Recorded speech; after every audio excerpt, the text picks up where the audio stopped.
The Nitty Gritty from Music City. 103.9 The Maverick.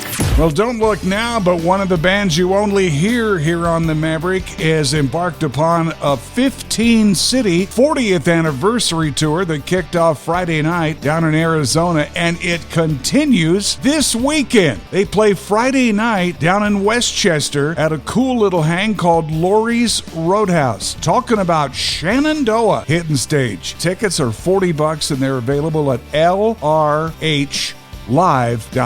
Lots of concert news here on the Nitty Gritty this morning. Charlie Daniels, of course, long past, will be resurrected, so to speak, to celebrate America's 250th birthday celebration as a hologram of Charlie will headline a 4th of July concert down at Fort Campbell, Kentucky, one of 5 locations across the country that will host a block party for America 250. Going to be also a performance from a guy you just heard in the last 12 in a row, Aaron Tippin, down at the home of the 101st Airborne Division. Clint Black, the aforementioned Shenandoah, John Anderson, and Rodney Atkins are all among the artists playing the inaugural Alan Jackson 5 o'clock Somewhere Fest in mid-June down at West Palm Beach. Now, Alan Jackson retired at the end of last year, but he's still planning big concert gatherings like this. Tickets are at 5oclocksomewherefest.com. And Clint will embark upon a book tour. His memoir, Killin' Time, My Life in Music, he's going to be out on the road from May 17th through the 23rd with stops in New York, Long Island, Boston, Pittsburgh, and Nashville. Tickets, dates, and venues are all available at clintblack.com. Reba going to perform a pop-up concert. One night only. Matter of fact, it's called One Night in Atoka, of course, her hometown in Oklahoma. That's coming up here on the 9th, next weekend, at her restaurant called Reba's Place. It's kind of a cool way to give away tickets. You can register for a random drawing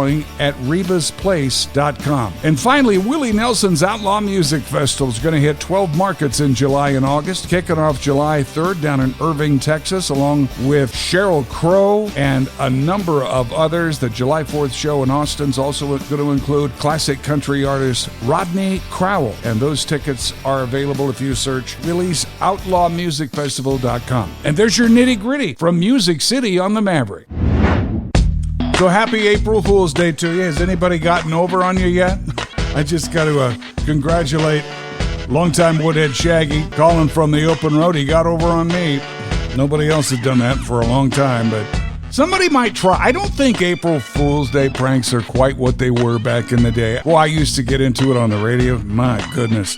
When I was doing mornings down in Cocoa Beach, Florida in 1990, we hosted a fake April Fool's Day parade, and I had collected all kinds of great audio like band music. I had fake interviews with the mayor, and it was hysterical. People were on the streets craning their necks left and right like, well, where the hell is the parade? Well, there was none, but they thought it was hilarious. But I've got 5 April Fool's prank etiquette rules here that you should follow, and frankly, I violate the 5th one from time to time. But number 5 is target wisely.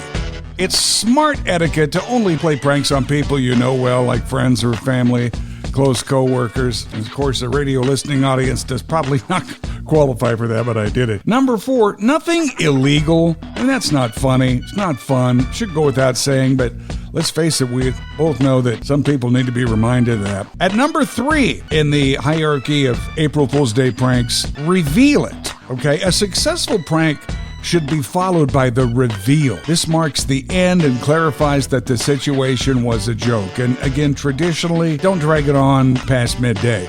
Number 2, do no harm. April Fool's pranks are not meant to make people look foolish or inconvenienced, just to give them a laugh and say, good one, okay?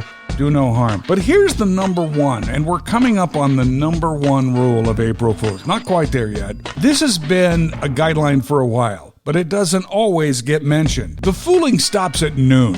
Okay? Any pranks, you need to let them off the hook by noon. Anyone who attempts a prank in the middle of the afternoon, frankly, is more of an April Fool themselves.